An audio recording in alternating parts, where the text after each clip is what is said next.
उस दिन अमावस्या थी। पूरे गांव में सन्नाटा था।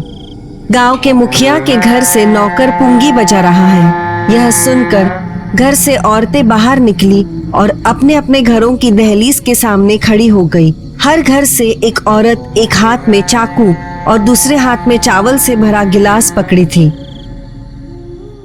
बेटा रमेश, हमारे नौकर मुनि को बुलाओगे? रमेश, उस पूजा का घड़े को मणि के सिर पर रखो। मणि, उस नए नौकर हरि को भी अपने साथ ले जाओ जो तुम्हारे साथ काम करने आया था, लेकिन सावधान। ठीक है साहब। मणि उस घड़े को सिर पर रखकर चल रहा है। बगल में हरि भी चल रहा है।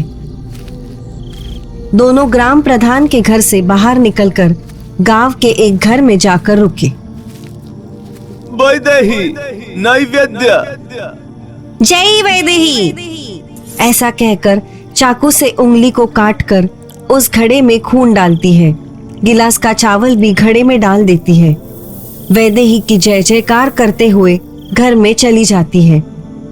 हरि जो ये सब देख रहा था, उसकी समझ में कुछ भी ना आया। वह अपनी उत्सुकता को रोक नहीं पाया। भाई, खून, चावल, घड़ा, आप लोग यहाँ पर क्या कर रहे हैं? तुम्हारे गांव वाले बड़े अजीब है। तुम बगल गांव से हो, तुम्हें ये सब अजीब लगेगा। हमारे गांव में हर अमावस्या के दिन ये मामूली बात है। दोनों गांव में सबके घर गए।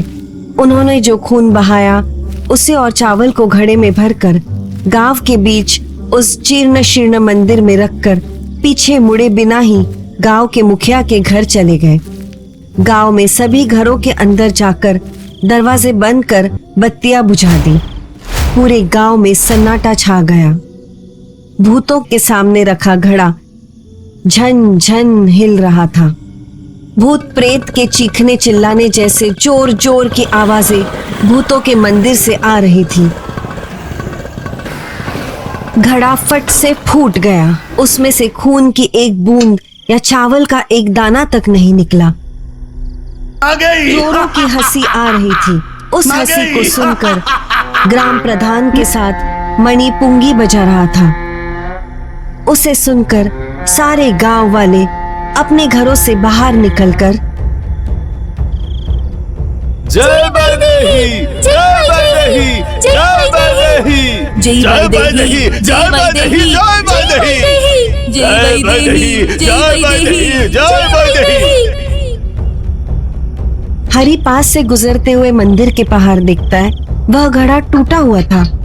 खून की एक बूंद या चावल का एक दाना तक नहीं था। आश्चर्यचकित होकर मणि के पास दौड़कर जाता है। मणि भाई, उस मंदिर में कोई देवी नहीं है। वो घड़ा वास्तव में कैसे टूटा? मुझे अपने गांव का रहस्य बताओ। तो सुनो हरीश, हमारे गांव की कहानी हमारी कहानी, हमारी देवी की कहानी। गांव में अगर किसी की भी किसी चीज की जरूरत पड़ती तो गांव से लोग जंगल के पर जाना पड़ता है और कोई रास्ता नहीं है। वैदेही गांव में सभी की पसंदीदा लड़की है। बचपन से ही वैदेही बना देवी का मंदिर में रहकर पूजा करती थी। वैदेही ग्राम प्रधान गोमुख की बेटी थी। सभी ग्रामीणों को मानना है कि वैदेही में दिव्य शक्तियाँ है। एक दिन, पिताजी, मैं मंदिर जा रही हूँ और लौटकर घर वापस नहीं आऊंगी। छोटे भाई का ध्यान रखिए। बेटी, ये क्या फैसला है? मैं आपकी बेटी हूँ। इस गांव की भलाई मेरी जिम्मेदारी है। गांव को बचाना ही मेरा जीवन का लक्ष्य है। इस बात को जानकर गांव वाले सभी मंदिर पहुंचकर, बेटी वैदेही, तुमने घर क्यों छोड़ा है? आज से आप सब लोगों को बहुत सावधान रहना होगा। हमारा गांव खतरे में है। मैं अपनी जान गंवाकर भी अपने गांव को उस खतरे से बचा लूंगी। कुछ दिनों बाद 2 ग्रामीण लकड़ी काटने जंगल में गए। रात हो गई पर दोनों वापस नहीं लौटे।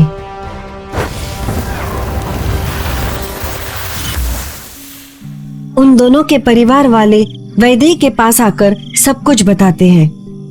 खतरा सरहद तक पहुंच गया है। उस द्विज्वाला की नजर हमारे गांव पर पड़ी है। आप सभी खतरे में हैं। मेरा काम शुरू हो गया है। कल अमावस है। कल पूरी रात आप लोग यही रहिए। अमावस्या की रात वैदेही ध्यान में है। सभी ग्रामीण मंदिर के चारों ओर बैठे हैं। उन 2 मृत ग्रामीणों की आत्मा हवा में उड़ती हुई आई और मंदिर में प्रवेश कर गई। विज्वाला गांव में कदम रखा। उस मंदिर के पास आकर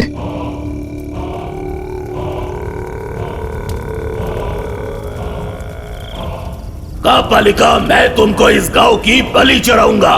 एक एक को शिकार करो।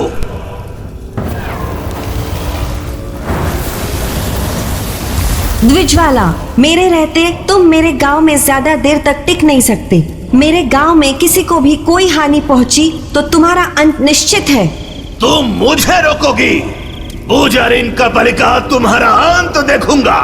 सभी उसी मंदिर के सामने बैठे थे। द्विजवाला के आंखों में आग की लपटें पैदा हुई। उस धरती पर टिक नहीं सका और गायब हो गया। वह गांव के बाहर से भूतों को गांव में भेज रहा है।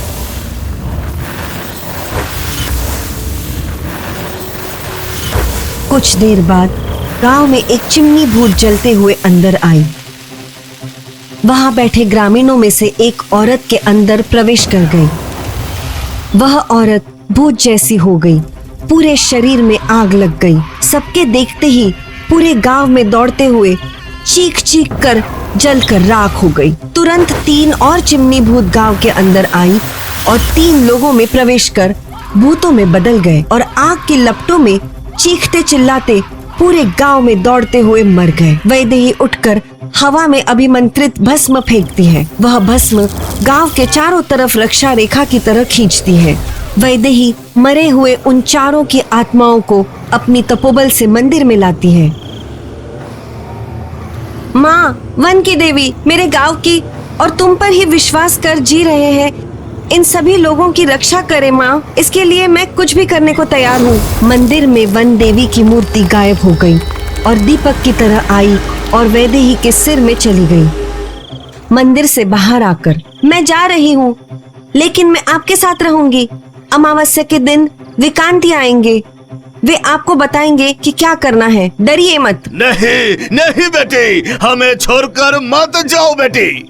इस तरह वैदेही सबके देखते हुए ही सरहद पार कर जंगल में प्रवेश करते ही वहीं पर द्विजाला, आओ तो तुम खुद ही आ गई। मेरे गांव वालों को छोड़ दो, उन्हें कुछ मत करो। तो मुझे अपनी जान दे दो। तुम्हारे सभी ग्रामीण को मरने से भी जो शक्ति मुझे नहीं मिलेगी, जितनी की वन देवता का आशीर्वाद मिली, तुम्हें मरने पर मिलेगी। द्विजाला, मेरी जान ले लो। द्विजवाला बड़े तलवार से वैदेही के सिर को बलि वेदी पर रखता है। चाकू से सिर काट कर मार देता है। गड़गड़ाहट, बिजली की चमक, लाल खून की बारिश। जय वैदेही, जय वैदेही, जय वैदेही, जय वैदेही। वैदेही की आत्मा तेज कांति में बदलकर सबके देखते ही उस मंदिर में चली गई। द्विजवाला गांव में प्रत्यक्ष होकर, अगले अमावस्या के दिन ये गांव मेरे अधीन। भाग जाओ, वरना तुम सब मेरे हाथों मर जाओगे। अगले दिन सारे गांव वाले मंदिर के बाहर उदास बैठे थे। तब गांव के सरहद से किसी को आते देखकर सभी उस तरफ देखते हैं। कोई व्यक्ति देदीप्यमान स्वरूप से चलकर आ रहा था। स्वामी, आपको देखकर हमें बहुत धैर्य आनंद लग रहा है। आप कौन है स्वामी? मेरा नाम त्रिकांति है। कहीं सैकड़ों साल पहले यहाँ ज्वालाकारिणी नाम की एक बेटी हुआ करती थी। धीरे धीरे उसका नाम बदलकर बना देवी हो गया। वो तांत्रिक दीजवाला नर बलि देकर सत्य हासिल करने की कोशिश कर रहा है।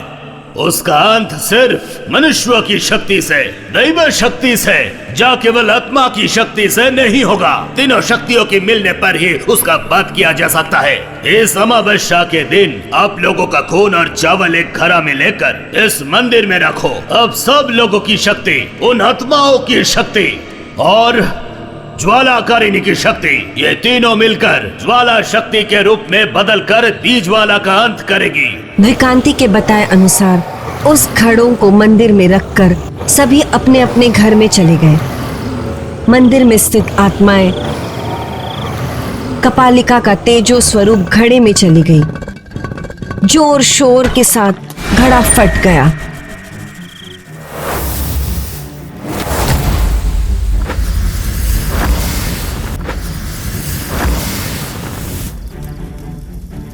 घड़े से एक कांति किरण ज्वाला में बदलकर द्विज्वाला को जलाकर भस्म कर देती है।